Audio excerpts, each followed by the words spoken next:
how do we take this radical change over time? And I think that sustainable advocacy, in which I've made this a mock, I think most of my comrades would know this is something that aligns deeply with me, speaking about mobilizing, organizing, and conscientizing. Because once you get a particular group of people into one space, that's the first element, which is the mobilize. And then the organizing speaks particularly to organizing people in numbers, because all kind of change is taking place through numbers. Even if it's not through numbers, we've done the change through memorandums of understanding. It has been done through litigation. And so those are the aspects of this different kind of organizing that takes place, or the tactics that which need to take place in order for us to build this powerful movement of ours. Then comes the most favorite part of my presentation, the sustained advocacy. And I think this is the conscientizing, because once you've gotten people into a particular space, you then need to conscientize these people in order to understand the struggle. I think Thomas Sankara quotes this very well. I won't quote it word for word, but Thomas Sankara says, a comrade without political knowledge, the danger to the struggle. And I think we can all resonate with this simply because over time this has been happening consistently. And I think some of the things that we need to go into when we're thinking about this radical change of movements, we need to speak about the education and awareness. Africa currently sits at less than 40% of African communities of people who don't have knowledge about climate change itself. And I think this is a very important element of raising that climate literacy, to be able to capacitate communities in which all of us in here understand that, right? That we need to go into communities and engage with communities so they know and understand the struggle that we come from. And I think the other thing about us organizing a radical change within the movement is speaking closely about localizing the message. So for the people, by the people, bottom-top approach, and rather than top-bottom approach, right? And that's what we want to see. I think another thing about organizing, or the lovely thing about organizing a grassroots movement, has been three kind of things that have been happening, and it continues to happen. We have come today to engage here with different kinds of comrades, and this is a method that we're implementing cross-board, and this is the train-the-trainer method, which has worked in so many struggles of comrades, where today we are seated here. Most of us here train within communities, and we expect that community members themselves one day will confidently stand within the community and speak about the struggles that they are speaking about. And Kulani doesn't come to the forefront, but rather people themselves are able to articulate the challenges and differences that are happening within the community, so that where Kashe or any other minister is able to understand that it's not a Kulani's issue, but it's a communal issue that we all agree on. I think another thing that speaks to a radical change is advocacy and policy influence. I think Comrade Chris is doing this very great within the Green Connection. All of us here seated are actually doing this great work of influencing policy, right?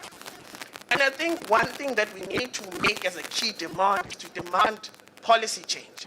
And now comrades within the Climate Justice Coalition frame it or coin it very well when they say they want system change, right? It's a system, it's not only about policy, but it's everything that is within the system itself. So we don't need to attack the man, we need to attack.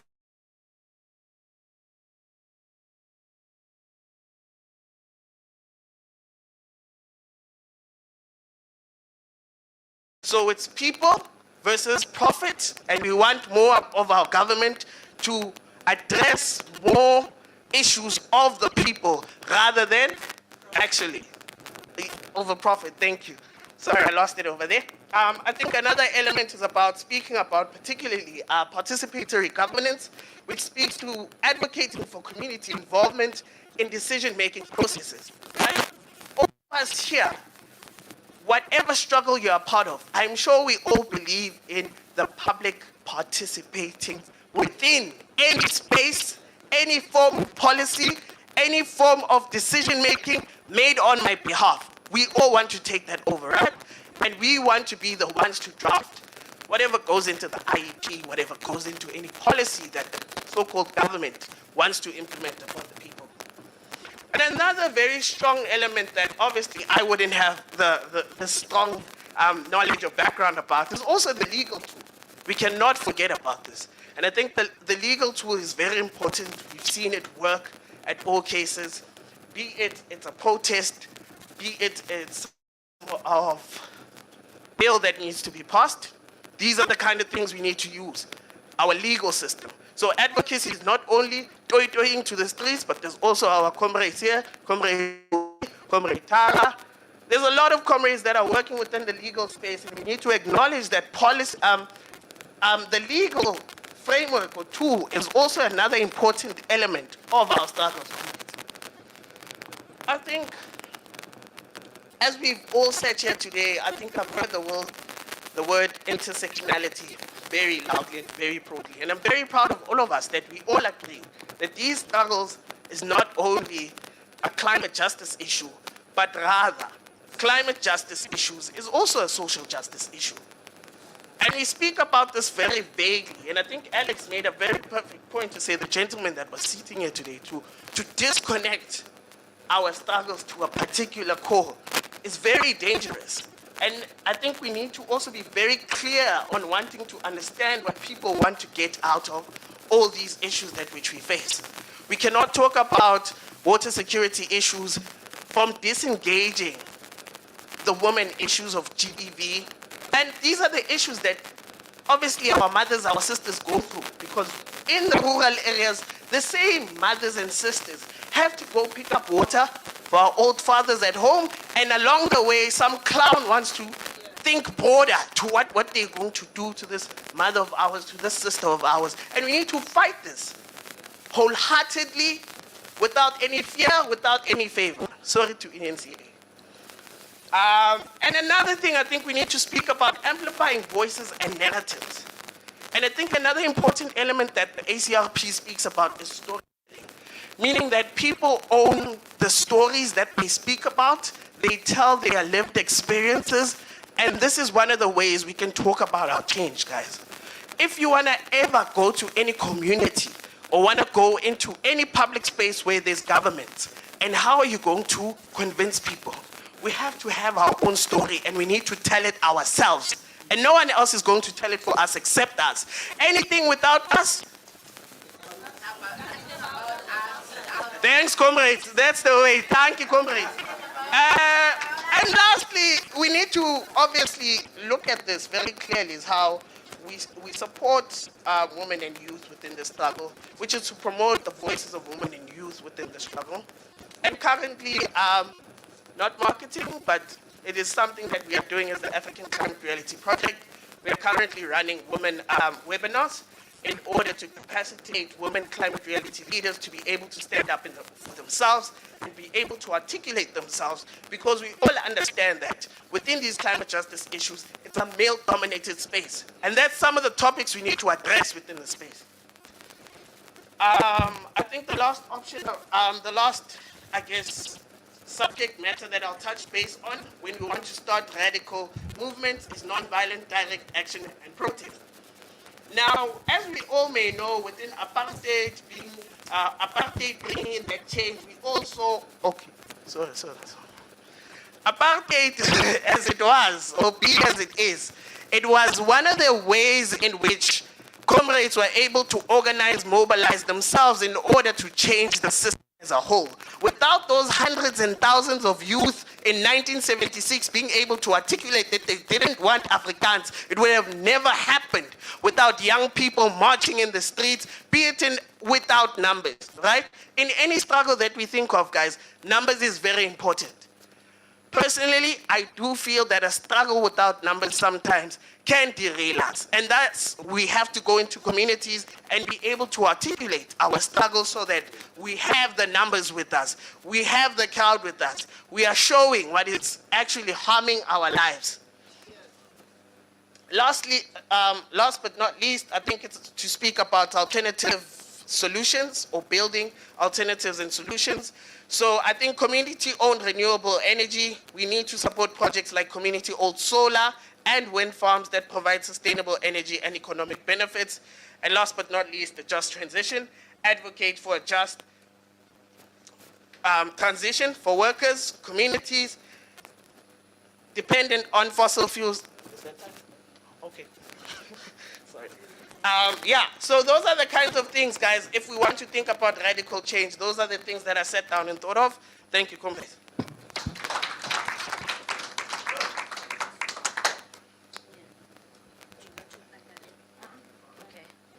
Thank you, Com. I think, you highlight a very important point. I think often when we think of protest, we just think of protest in the form of marching to the streets, right?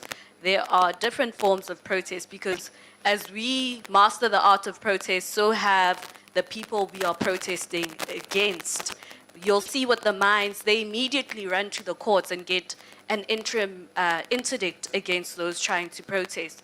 So as we sit here, we also need to think, what are the different ways I can protest? It's not just going to outside the gate of the mine. There are other ways that we can protest. I'll now hand over to Ruth. Amandla. Awethu. Amandla. Can I request to sit down? I'm coming from a school of thought where we are taught that when you address a gathering or you address people, you must stand up. It's a sign of respect. So can I request an indulgence to address you seated down? And I'll tell you the reason towards the end. Am I granted permission? I think those that are coming from the labor movement will understand. Permission granted. Thank you so much. Okay. Thank you so much, comrades. My name is Ruth Mamolaba Mtlokotsi. I am the current interim coordinator of CJC. I am coming from the labor movement with a very rich history in the labor movement. I'm coming from NUMSA. I was expelled from NUMSA. I used to work for Johnson Murphy, and the company is closed down last year, October. I think I will deal with that during the presentation. I'm the erstwhile deputy president of NUMSA, the comrade was asking, and I've decided to step aside as the president of the South African Federation of Trade Unions, which is SAFTU. So this is me. I'm coming from the labor movement, and I'll forever be passionate about issues that are affecting workers, and at the same time believing that before you become a worker, you are a member of society, you are a member of a community. You cannot divorce the two. I'm going to premise my presentation from that angle, arguing or illustrating the importance of the trade union to be in a forefront in building a movement, not only a movement that advocates or advances for a transformative change. I mean, comrades, from yesterday, even today, I'm not going to repeat what has been said by other comrades in relation to the social ills that are confronting society, that are confronting the country. We've got high levels of inequality, the challenges of climate change, environmental degradation, poverty. I mean, we're in a state of polycrisis. And all these crises, they're interconnected. And they reveal how the system is so vulnerable and fragile. Maybe just to illustrate what I said earlier on, that we are in a state of economic crisis. In the presentation that were made earlier on this morning, during break was storm for 2 hours. Comrade Beck, she indicated that in the next 2 hours or for 2 hours, we are going to have a storm here in Durban. These are some of the climate shocks that we are experiencing. And it's not only here in Durban, but we will concentrate on Durban because of this is where our political school is currently taking place. The labor movement it's one of the important stakeholders that cannot be ignored, considering the role they played in challenging apartheid. I know it's debate for another day when comparing the role or even the orientation of the trade unions then or even now. But the point that I'm trying to highlight is that labor is one of the important stakeholders that cannot be ignored, especially in building the transformative movement, the movement that will advance a change. We know, comrades, that trade unions, then they used to be regarded as social movement, unionism. The trade union that were not only workers, meaning that advancing the bread and butter issues, the issues only on the shop floor, they would even go to an extent of advancing issues of communities. So hence I'm saying that there are lessons that needs to be learned about the role played by trade unions. You know, when we gather in platforms like this, how many minutes am I given? I can go on and on. Okay. Okay, thank you so much. You know, when we convene on platforms of this nature, we normally use the jargon. And sometimes the jargon that is not even understood by the intended recipients. So I'm going to be as simple as possible, understanding for sure that I'm a layman. I'm coming from that background, comrades, that we must be as simple as possible so that the intended message can be able to be received and understood by the recipients. What do we mean by this transformative change? From the labor perspective, I'm going to give an explanation in relation to how labor view this transformative movement that we are talking about. And then once we define it, we'll come to the agency of that. The transformative change from the labor perspective refers to the fundamental shift. I'm not talking about the reforms. The fundamental shift in the structures, the system, and the power dynamics that define the relationship between workers, employers, and society. The nexus, comrade Mihi. Why do we seek that change? Because of all these injustices prevail even beyond our workplaces. If I would that before you are a member of the society. And this involved exploitation of people, exploitation of resources, and obviously assisted by the capitalist system. We want a transformative change that will address the root cause of inequality, exploitation, and injustices in the workplace and even in the broader economy.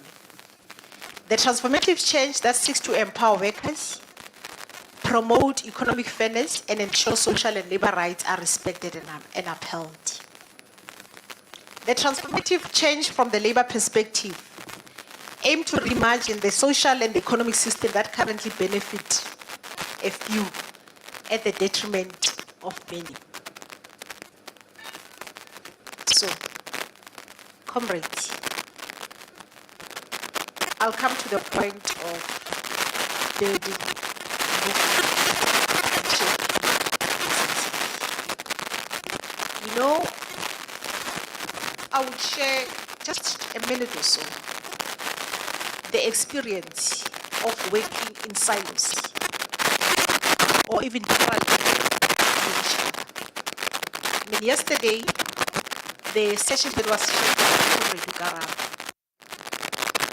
when we're engaging each other, comrades, we would hear one of the comrades was saying, you know, I'm coming from Limpopo, I think this is the comrade, and we have a program in addressing the mine.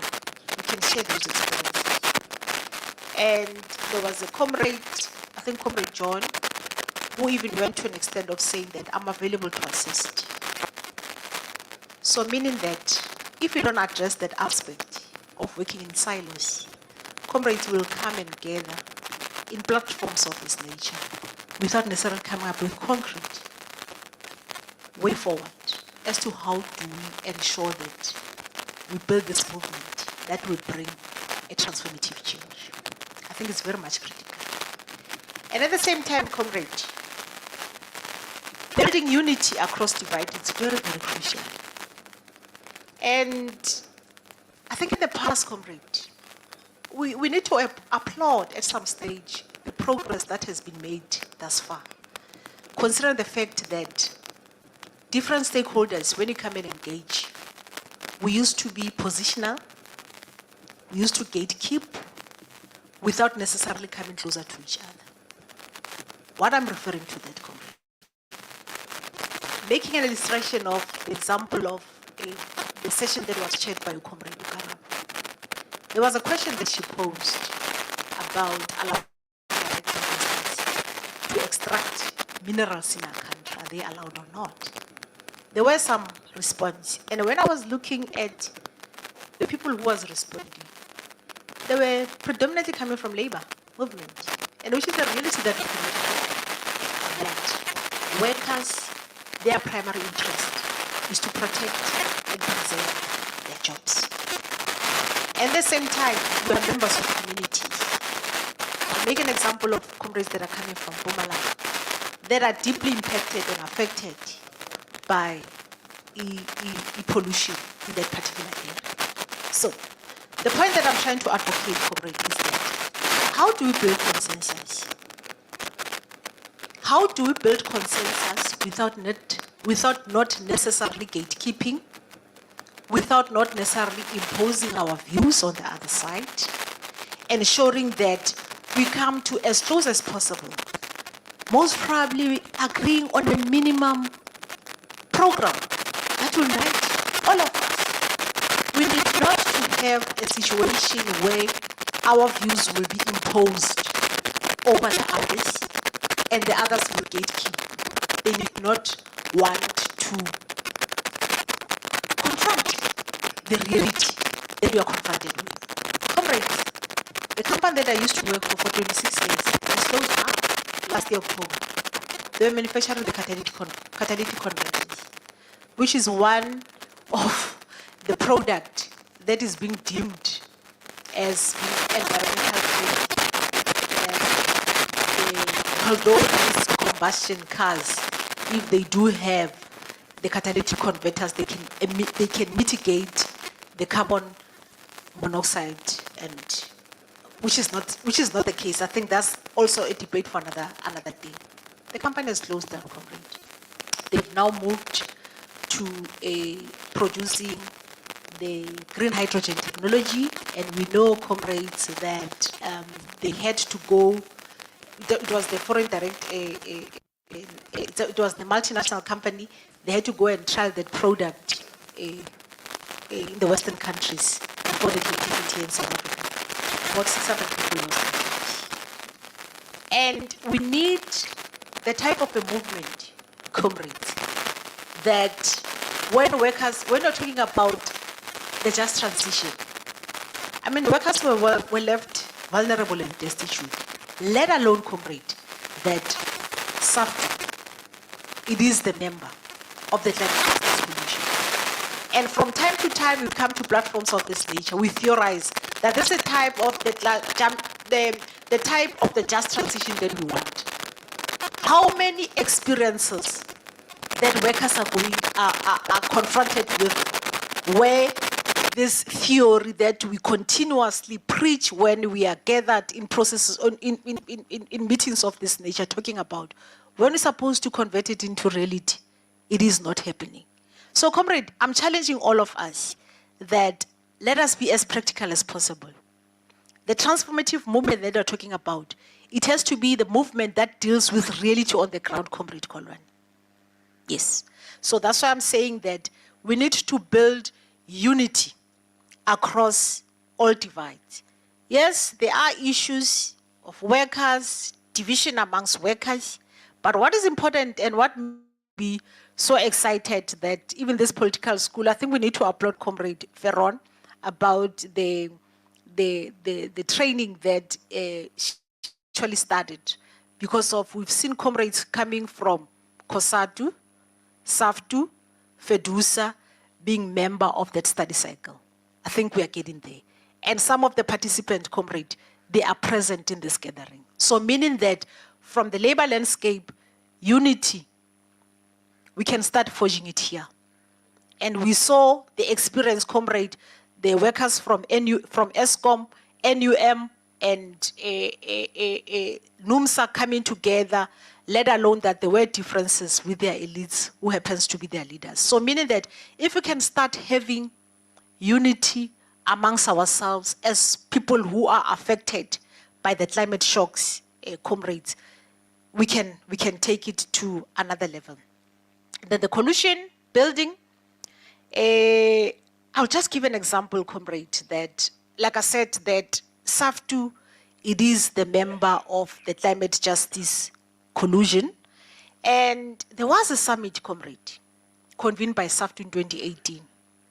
And 2022, there was also another summit convened by SAFTU that was in preparation of the cost of high prices of food. And yeah, high prices of food, 3 minutes, oh my God. So, that coalition, comrade, it's very, very crucial. It is very, very important.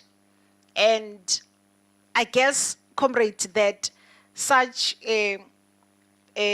alliances, they need to be promoted.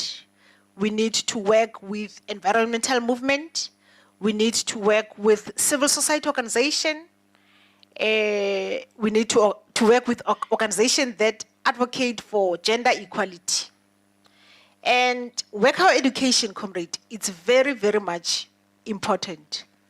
There was a comrade earlier on, I think Comrade Lebohang, when she was making a presentation about the importance of educating a community about the impact of climate change, that at some stage we tend to have other views in terms of what is the cause of the climate change. I think it is important, and we know, comrade, in the past that when the labor movement were in the forefront of challenging their boundaries, how important was worker education during this particular time.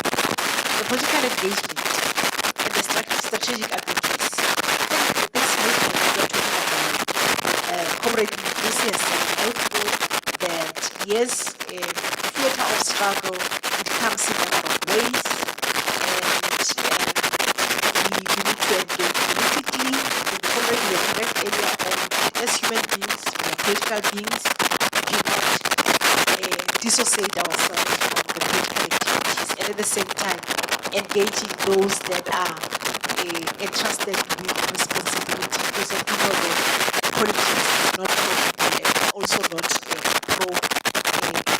So I think that movement that advocate for that. Okay, let me just rush it. Maybe the agents for change. Who are these agents for change? The agents for change, comrades, are the direct victims. I think all of us here, comrades, we are victims, workers, women, and as communities, comrades, we have something to gain in reversing the current injustices once this movement, the transformative movement, get realized. The last point, comrade Busi, you'll pardon me, that I wanted to highlight and emphasize. How do we build consensus on areas that seeks to cause disharmony among the affected sectors? Yesterday there was an issue of ideology, we need not to concentrate on issues that affect the ideology. I think I have a different view altogether, comrade. Because of at some stage, we need to know where we're coming from so that we understand which is CRP. So how do we make sure that we consensus, comrade, without not necessarily gatekeeping and imposing our views on the other side? I think that's the question that I would like the comrades to engage upon. Thank you so much.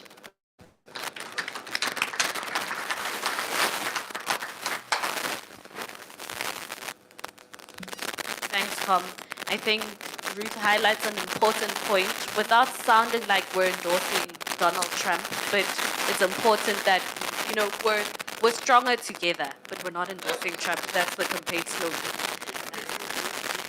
So I'll hand over to Emerald, who will be chatting to us about non-violent direct action. Please just give us a minute to...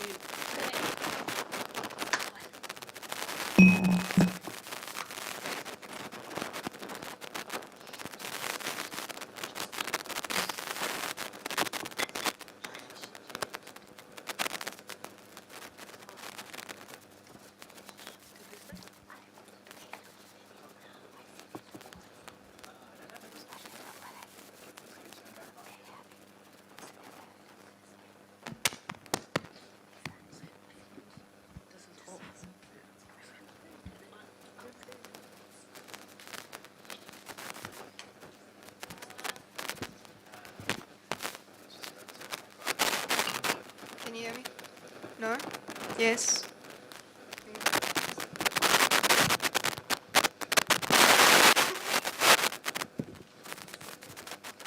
I think that's fine, yeah.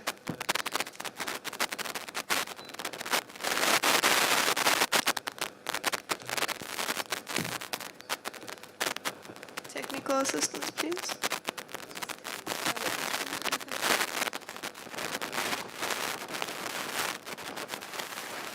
Okay, greetings, comrades. No, say it like you mean it. Hello. Hello, people. Thank you. All right. My name is Emerald Salter, and today I'm speaking on behalf of Extinction Rebellion Gauteng. I ask that if I say anything that stirs up a comment in you or a question, just make a note of it, because it's going to be a little bit long, and I'll hold it till the end. Now, you might have heard of Extinction Rebellion before because our movement is known for its radical activism and the media attention that we tend to attract. But for those of you who are hearing about us for the first time, Extinction Rebellion is a decentralized, international movement that uses non-violent direct action, specifically civil disobedience and non-cooperation, to bring awareness to socio-economic, ecological, climate crisis problems. Our movement is pushing for global systemic change from the bottom up.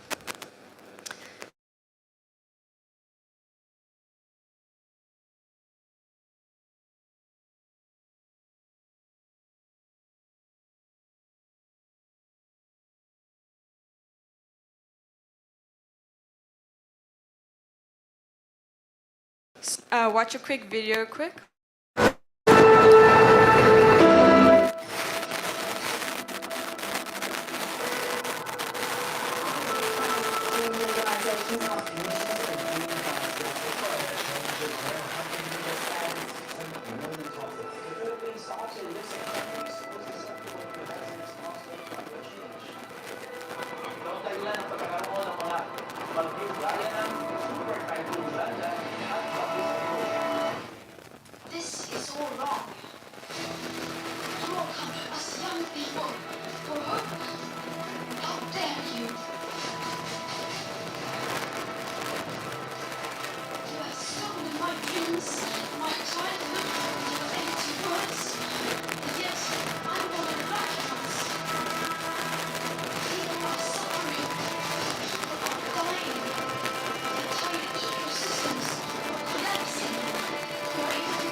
numbers are too uncomfortable, and you are enough to tell it like it is.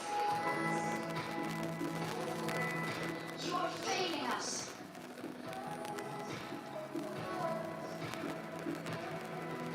Young people are starting to understand your betrayal. The eyes of all future generations are upon you.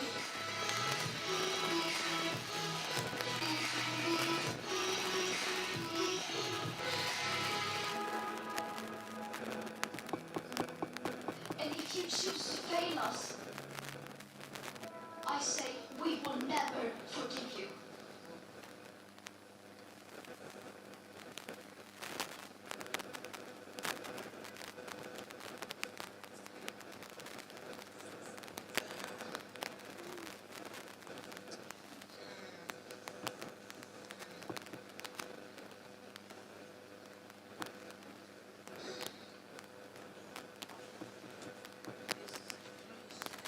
All right. We are currently living in the Anthropocene, better known as the sixth mass extinction, and we've caused it. Biodiversity loss in our ecosystem is reaching unprecedented highs and happening at an alarming rate. This is significant because we are all intricately connected in the web of existence. And if one link in the web suddenly disappears, the effects are cataclysmic, they are catastrophic. E.R. Wilson, a scientist, estimates that we are losing 27,000 species a year, or one every 19 minutes. So by the time I'm finished talking, another species will vanish from the earth.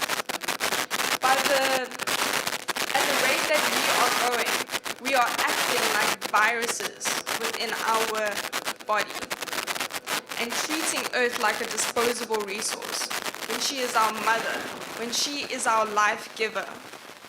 Our extractive economies driven by relentless consumerism have caused this crisis.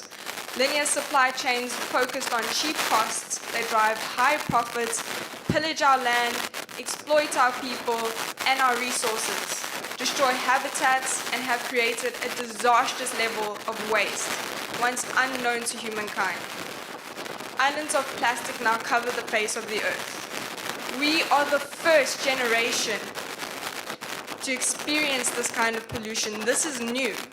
We are the first generation to consume about 5 grams of plastic every week because there's now plastic in our water, there's plastic in our food, there's plastic in the fish in the sea.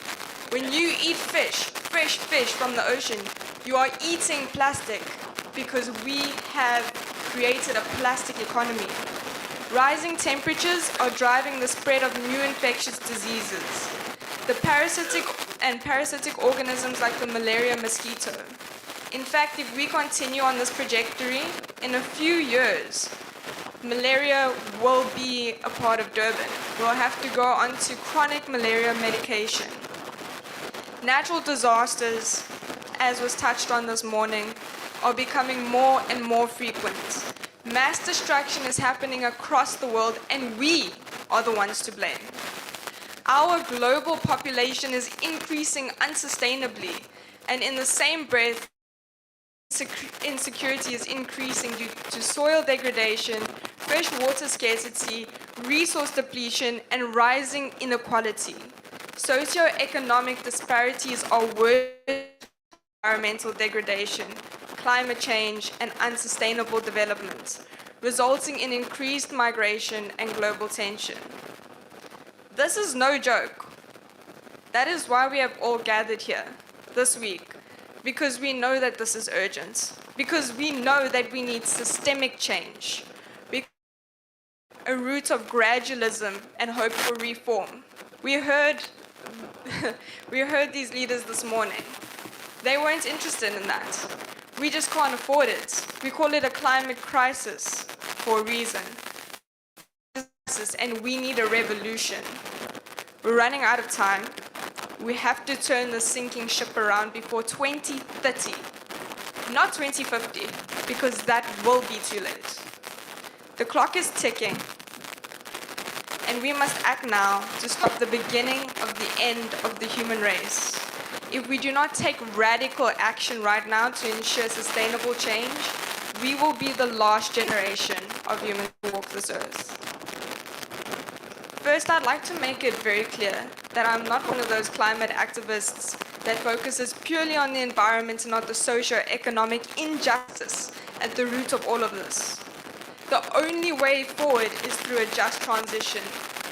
As was touched on yesterday, neo-colonial green energy projects led by foreign enterprises can be destructive to indigenous communities too. It is of the utmost importance that we use this transition from fossil fuels to renewable energy to empower ourselves, truly liberate ourselves and gain our independence. We must use the transition to climb out of poverty and the debt trap and build the disparaged communities who are most affected by the side effects of this extractive economy but reap none of the benefits. So, on that heavy note, what can we actually do to save ourselves? Right? That was a lot to take in. And by us, I mean humanity, our beautiful planets and every part of this divine ecosystem. Well, for the last 30 years, we have used conventional campaigning methods, such as petitions, letters, holding protests, where the truth is discussed, but not much comes of it, because it's not really disruptive enough. It doesn't capture lasting media attention. Simply put, shouting at or writing to people who don't care is useless. Did you feel like the members that were here this morning, some of them maybe, actually cared? Do you think writing them a letter will create systemic change? Louder? Sorry? Thank you. Campaigning doesn't work if it does not make our targets uncomfortable, if it does not create a big enough disruption or become a consistent inconvenience. After 30 years of traditional campaigning and the supposed democracy, neoliberal policies continue to drive the global economy. Exploitation of our people and resources persists, and carbon emissions have increased by 60% between 1990 and 2020. The political elite prioritize power, money, and status over our people and our planet. They are nothing but the puppets of the global 1%, the oligarchs who truly rule the world. The wealthiest enterprises on earth create our policies. They fund and lobby our leaders. So don't be fooled. We haven't yet achieved a true democracy. Asking the elites, the ruling class, to change won't work. We need to disrupt their comfortable status quo. This is why traditional campaigning doesn't work. So what are our other options? Our next option is violent action. Over the course of history, and through observing trial and error across liberation struggles, it has been proven that violent action fails time and time again. It actually only has a 23% success rate. In most cases, it leads to authoritarian crackdowns. It's the struggle it sought to liberate. So let's not burn our own hands and take that one off the table for now. I guess for now, our final option is non-violent, direct action.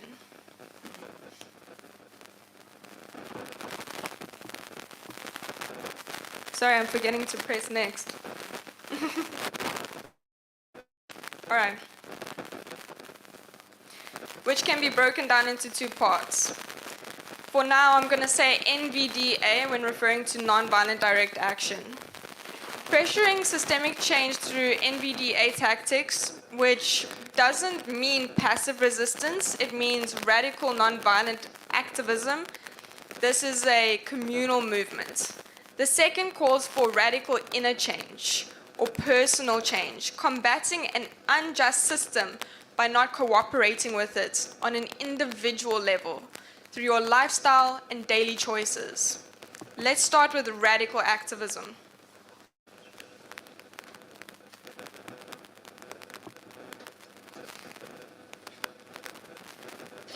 It is safe to say that nonviolent direct action is by far the most effective tool we have as civilians to pressure change. Historically, it has proven successful time and time again, driven by radical activists like Gandhi and leaders of the civil rights movement. This approach has led to victories in various movements, including labor rights, land reform, anti-war efforts, women's rights, and the anti-corporate movements, also known as Occupy Wall Street. The track record is clear. Non-violent, direct action works. The best part is that you don't need to mobilize a mass movement for it to work. You only need a small percentage of the population who are resilient and persistent for non-violent direct action to work. Social science studies revealed that if 1 to 3% of the population participates, the chances of success are very high. But if 3.5% of the population participates in a non-violent direct action movement, the success rate is always successful. It is inevitable. So we can't argue with those stats. But just in case you're still not convinced, let's talk about why it works. It works because you don't need a large group to mobilize change. It works because it doesn't take a lot of time. Gandhi's Salt March was successful because they didn't need to rely on mass mobilization. They were met with heavy violent resistance, and this challenged the conscience of the authority and the general public, the observers. More and more people joined the movement because non-violent action revealed the injustice of the circumstance. It works because it takes the moral high ground. It illuminates the moral and unethical shortcomings in our society, drawing on public sympathy and support. It works because it disrupts the system and the processes without causing physical harm, making it easier to attract attention and engage in dialogue. By avoiding violence, we attract a larger audience. Well, I was told I have 3 minutes left. I don't think that's going to happen. Sorry, guys. By avoiding violence, we attract a larger audience because it has broad appeal, especially because most people in civil society are turned off by aggressive tactics. In this day and age, we have the law on our side to protect our right to protest and more freedom of speech than before. Non-violent direct action is less likely to provoke a severe legal repercussion. And when laws are broken and it results in incarceration, it does so to reveal the injustices within the system. This maintains the movement's legitimacy in the eyes of the law and the public. Finally, it puts pressure on authorities and institutions to address grievances without alienating potential allies or the public.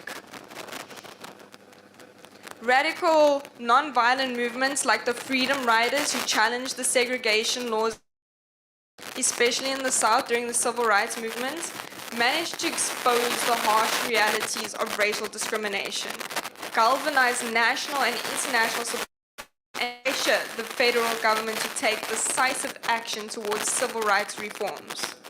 They achieved more with radical action in a few months than Martin achieved in several years through gradual and traditional campaigning methods. The importance of NVDA to address our common goal is that it amplifies a collective voice, builds solidarity, and demonstrates the widespread demand for change. When many people engage in nonviolent direct action, it creates a powerful unified front that we can more effectively challenge injustice with. XR activists use civil disobedience tactics like blocking roads, halting public transport, and occupying buildings. They also do sit-ins and die-ins where activists lie down to show that we are about to die if we don't act. Creative displays and collaborations with artists like myself help the movement reach wider audiences, which speaks to shift public opinion and drive more powerful initiatives like boycotts, divestments, and sanctions, which pressures institutional change. Because at the end of the day, these people are driven by profits, and when we interrupt that, we get our change. Extinction Rebellion has achieved significant global success through small groups using nonviolent direct action as a primary tactic. So, it is important to note that the Gauteng branch of XR is not linked to some huge international organization. They are a group of activists who have taken the initiative to start a branch, and they are self-trained and putting themselves on the line. They are combating Goliath companies and consistently attracting international and local attention. But how is a small group of activists managing to make waves? The key word here is approach. Their approach creates disruptions and media buzz. For example, let's look at XR Gauteng's campaign against Standard Bank. Their protests are aimed at holding Standard Bank accountable for their investments in the East African Crude Oil Pipeline, or EACOP for short, and to pressure them into withdrawing from the project. EACOP is a project headed by Total Energies and the China National Offshore Oil Corporation. It is set to run from Uganda to Tanzania. The project will displace around 100,000 people in Tanzania and Uganda, which will be a human catastrophe. Alongside this, the project will destroy the natural ecology of the area, and in the words of Kumi Naidu, set off a carbon bomb in Africa. Indigenous communities will suffer severely, but we as a species, as a planet, will suffer irreversibly. Africa's climate is already very unstable. A disruption of this magnitude on the continent will accelerate our current projection towards extinction. Corporations like Standard Bank, who are known for greenwashing, whilst their actions and investments reap mass destruction, are a problem, and supporting these institutions feeds the problem. So, quick exercise. If you are Pan-Africanist, and please stand up. Okay, I'll try and speed it up, speak a bit faster. If you are standing and you are against foreign corporations exploiting African resources, stay standing. If you are against foreign corporations exploiting Africa, stay standing. But if you bank with Standard Bank, sit down.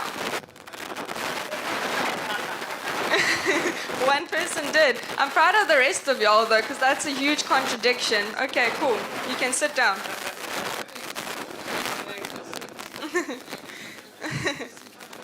As XR members, we do not cooperate with injustice. We create resistance through radical activism and disruptions. The state and these organizations retaliate with repression, and we win the conscience of onlookers. We win the moral war. So, how is all this radical activism going for us? I would say pretty damn well, but my comrade Malik would say we're getting there. He's a bit more modest. The reason I say this is because the global movement is growing bigger and bigger every year, and we've seen massive wins and policy changes worldwide. We're seeing politicians acknowledge the problem. And they're not really doing anything but greenwashing it, but at least we've got an acknowledgement now. We must become the change we want to see in the world. Companies that actually care about people popping up worldwide as entrepreneurs rise to replace the monopolies that have dominated the game for too long. People are becoming more self-sufficient and self-reliant. This is what is truly pressurizing multi-million-dollar companies to rebrand or face collapse. Our government also can't deal with activists occupying their buildings all the time. That's very annoying. So they're implementing policy changes too. On a local level, XR Gauteng has had a few recent wins. They engaged with Soweto communities, hearing their concerns about the electricity crisis and highlighting again that women of color are the ones suffering the most. They disrupted the Standard Bank AGM, occupied the building and were forcibly removed. This action made national and international news, damaging Standard Bank's reputation. They then disrupted the Minister of Electricity, Ramagopa, with only 6 people. Despite the small number, they managed to set up meetings with the minister. XR later occupied Standard Bank for 3 days, and they put up excessive security fences and private security to get in the way. The stunt became Daily Maverick's most read article last year. The backlash on the bank was catastrophic, and they arranged meetings with the activists shortly after. Finally, XR shut down Sasol's AGM, the first AGM in South African history to be cancelled by activists and moved online. So, you see, small groups can have huge impacts. As XRGP has shown over the years, however, our true strength lies in working together as a united force. I'd like to bring up the sentiment from my comrade Malak. He asked me to relay this to you. We need the members of the coalition to stand with us when we mobilize. We try to attend every activation we can when called upon, but XR has no staff. We rely solely on volunteers risking their freedom and their safety. We need activists like those of you in this room to show up for these people who are risking so much and putting so much of themselves into this movement. We are all in this together, and if we are to succeed, we need to unite behind a common goal and a common vision to live in an equal, just, peaceful, sustainable, harmonious world. A society that places the well-being of the people and the planet above the power, money and power.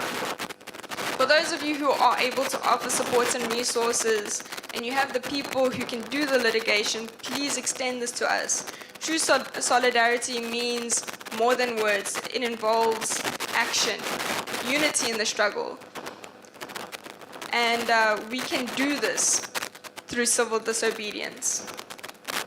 Okay, I just want to add one more thing. Like 5 more minutes, if that's okay with everyone. Just 5 minutes.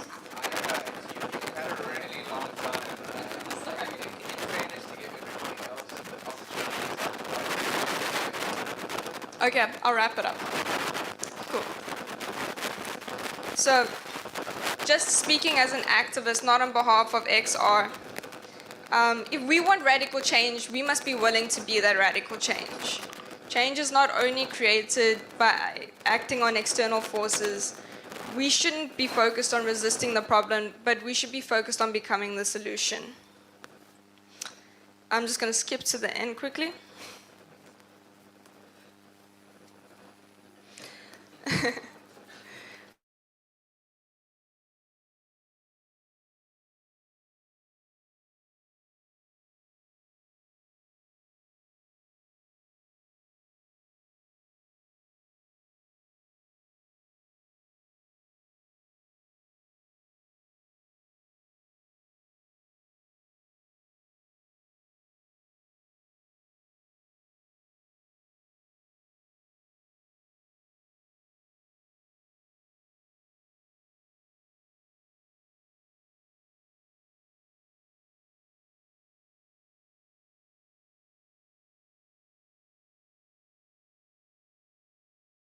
And ecological impact of the brand you support.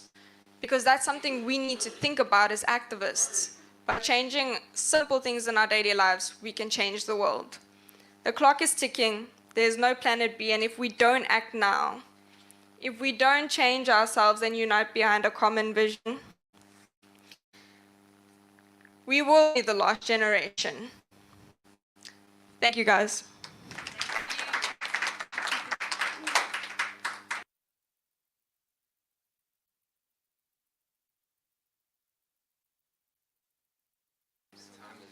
Not on our side.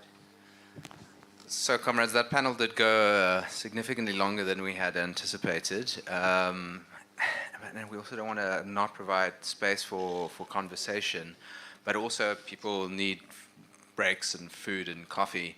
I'm wondering if the best way forward is, and Kulwani needs to